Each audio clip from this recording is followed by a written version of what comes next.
بسم اللہ الرحمن الرحیم نحمدہ ونصلی علی رسولہ الکریم اما بعد۔ دنیا میں اس وقت دو بڑے کیلنڈر رائج ہیں، ایک شمسی اور دوسرا قمری۔ شمسی کیلنڈر کو عیسوی کیلنڈر بھی کہا جاتا ہے اور قمری کیلنڈر کو ہجری کے نام سے بھی یاد کیا جاتا ہے۔ اصل کے اعتبار سے دیکھا جائے تو عیسوی نظام ہو یا قمری نظام ہو، ہجری نظام ہو، شمسی اور قمری دونوں نظام یہ اللہ ہی کے بنائے ہوئے ہیں۔ ان عدت الشہور عند اللہ 12 شہرا فی کتاب اللہ یوم خلق السماوات والارض۔ زمین و آسمان کی جب تخلیق ہوئی ہے تو زمین و آسمان کی تخلیق اور اس کی ابتدا ہی سے اللہ نے یہ 12 مہینوں کا نظام قائم کیا ہے۔ اب دنیا کے کچھ علاقوں میں، کچھ ملکوں میں، کچھ اقوام کے ہاں قمری تاریخوں کو اہمیت دی جاتی ہے اور دنیا کے کچھ ملکوں اور کچھ اقوام کے ہاں شمسی تاریخوں کو اہمیت دی جاتی ہے، لیکن نظام دونوں ہی اللہ کے قائم کردہ ہیں۔ مسلمانوں کے ہاں عمومی طور پر ہجری سال رائج رہا ہے۔ ہجری سال کا آغاز محرم الحرام سے ہوتا ہے اور ذوالحج کے مہینے کے اختتام پر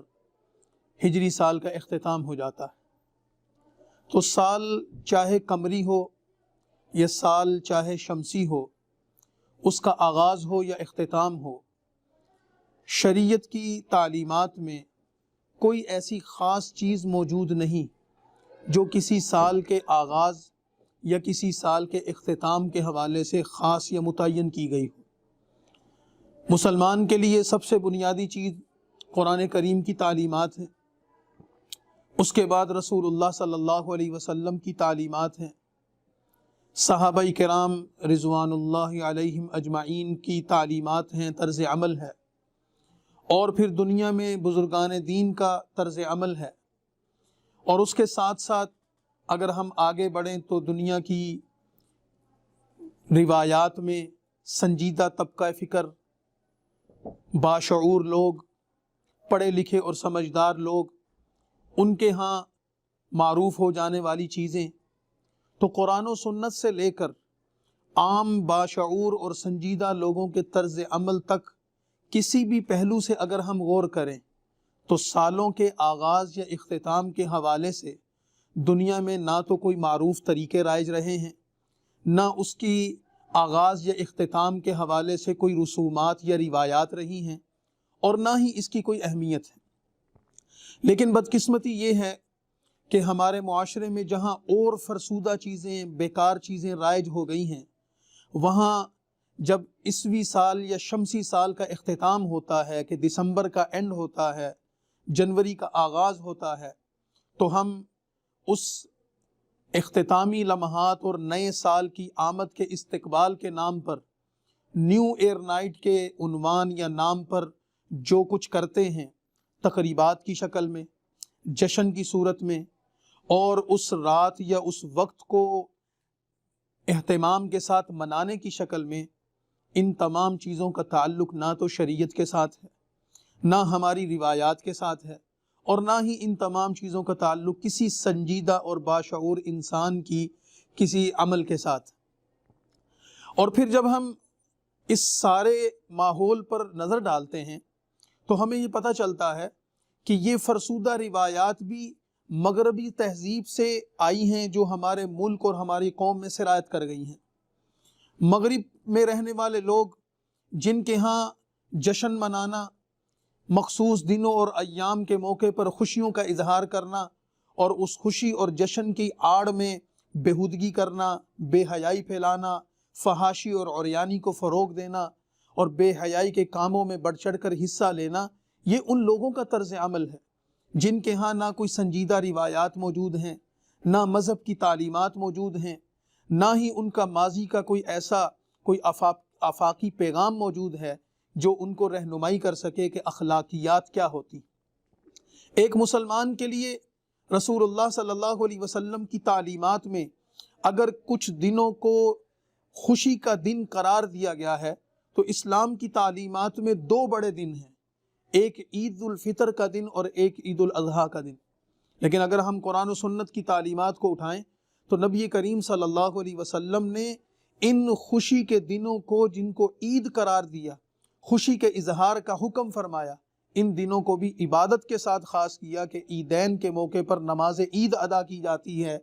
اور عید الفطر کے موقع پر فطرانہ دیا جاتا ہے، عید الاضحیٰ کے موقع پر قربانی کی جاتی ہے۔ تو خوشی کے اظہار کے ان مواقع پر بھی عبادت کے تصور کو لازم کر کے یہ پیغام دے دیا کہ مسلمان اپنی خوشی کا اظہار بھی اللہ اور اس کے رسول کی مرضی سے کرتے ہیں اور ان کی تعلیمات کے مطابق کرتے ہیں۔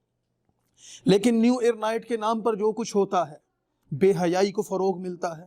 فحاشی اور عریانی کو فروغ ملتا ہے، اور بدکاری کے دروازے کھولے جاتے ہیں، اور پھر شراب عام ہے، زنا عام ہے، مخلوط اجتماعات عام ہیں، اور پھر ان کے نتیجے میں ہونے والا معیشت کا نقصان، لوگوں کو، ملک و قوم کا نقصان، وقت کا نقصان، اور اس کے ساتھ ساتھ پھر صحت کی بربادی، یہ تمام کی تمام وہ چیزیں ہیں جو ہمارے معاشرے میں جو ہمارے معاشرے کو اخلاقی اعتبار سے زوال پذیر کر رہی ہیں۔ اگر آپ میڈیا پر جائیں اور ان کی رپورٹوں کو اٹھا کر دیکھیں تو گزشتہ سال میں صرف ایک رات کے اندر جو مغربی دنیا نے رپورٹنگ کی ہے کہ نیو ایئر نائٹ کے عنوان پر 250 ارب کی صرف شراب پی گئی، پورے سال میں اتنی شراب نہیں پی گئی، 250 ارب ڈالر کی شراب پی گئی۔ یہ کس کا بزنس ہے؟ یہ کس کی پسند ہے؟ اور ایک تقریب میں، جرمنی میں ہونے والی تقریب میں 15 لاکھ کے قریب جوڑوں نے شرکت کی، اور وہ سارے کے سارے وہاں کیا کر رہے تھے؟ عریانیت کو فروغ دے رہے تھے، فحاشی کو فروغ دے رہے تھے، بدکرداری کو فروغ دے رہے تھے۔ نیو ایئر نائٹ کے نام پر اربوں ڈالر کی آتش بازی کی گئی دنیا میں۔ اگر یہی پیسہ کسی غریب کے کام آتا، انسانیت کی فلاح کے کام آتا، انسانوں کی خدمت کے کام آتا، تو کیا ہی بہتر ہوتا۔ اور پھر ہمارے ملک میں جو کچھ ہوتا ہے کہ ابھی جب 31 دسمبر، جب 1 جنوری کی رات آ رہی ہے، اور اس کے استقبال کے لیے کیا کیا جا رہا ہے؟ ہوٹلز بک کیے جا رہے ہیں، کمرے بک کیے جا رہے ہیں، شراب کی ڈیمانڈ بڑھ گئی ہے، پولیس اور انتظامیہ کی پریشانی بڑھ گئی ہے، اور جو لوگ اخلاقیات سے آ رہی ہیں، تہذیب سے آ رہی ہیں، اور شرم و حیا سے آ رہی ہیں، وہ اس رات میں جشن کے نام پر، خوشی کے نام پر بدکاری کرنے کے لیے، فحاشی اور عریانی کرنے کے لیے جو کردار ادا کرنے جا رہے ہیں، یہ کسی بھی سنجیدہ معاشرے کی پہچان نہیں ہو سکتی، کسی بھی تہذیب یافتہ اور کسی بھی باحیا معاشرے کی پہچان نہیں ہو سکتی۔ اس وجہ سے ایک ذمہ دار شہری ہونے کی حیثیت سے اور ایک مسلمان ہونے کے ناطے ہماری ذمہ داری یہ بنتی ہے کہ ہم اپنے تمام اعمال کو رسول اللہ صلی اللہ علیہ وسلم کی تعلیمات کو معیار بنا کر اس پر پرکھیں کہ کیا ہمارا عمل قرآن کے مطابق ہے، کیا ہمارا عمل رسول اللہ کی تعلیم کے مطابق ہے، کیا ہمارا عمل اصحاب رسول اور اہل بیت رسول کی تعلیم کے مطابق ہے۔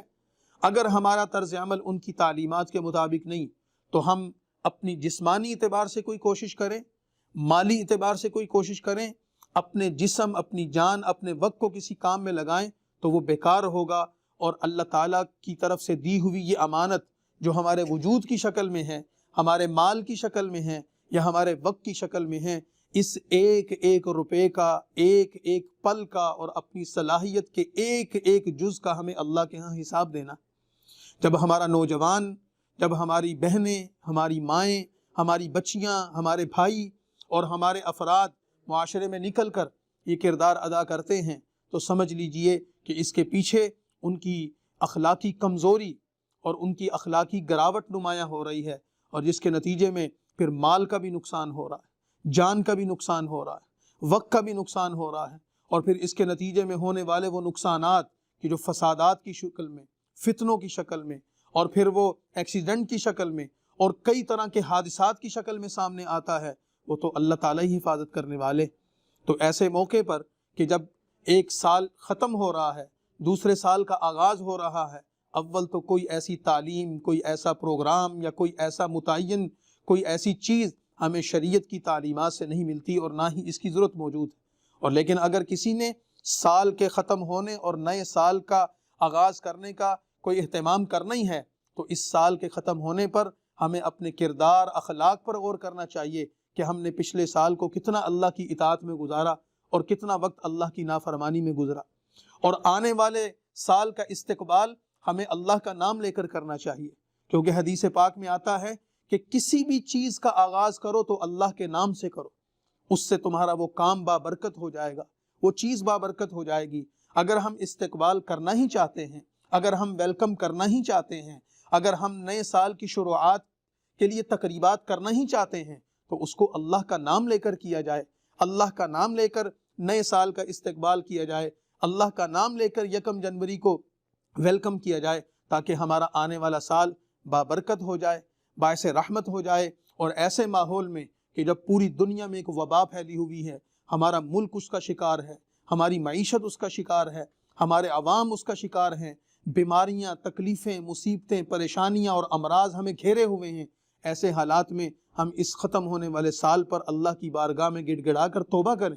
اور آنے والے سال پر آنے والے سال کے حوالے سے اللہ کی بارگاہ میں آنے والے سال کو رحمت اور سعادت کا ذریعہ سمجھ کر اس کے لیے بارگاہ عزدی میں دعا کریں، تو اس سے ہمارا ماضی، اس میں ہونے والی کوتاہیاں اللہ کے ہاں وہ معاف ہوں گی، اور آنے والا مستقبل ہمارا اللہ کے ہاں مقبول اور روشن ہو جائے گا۔ اللہ ہمیں توفیق عطا فرمائے۔ وآخر دعوانا ان الحمد للہ رب العالمین۔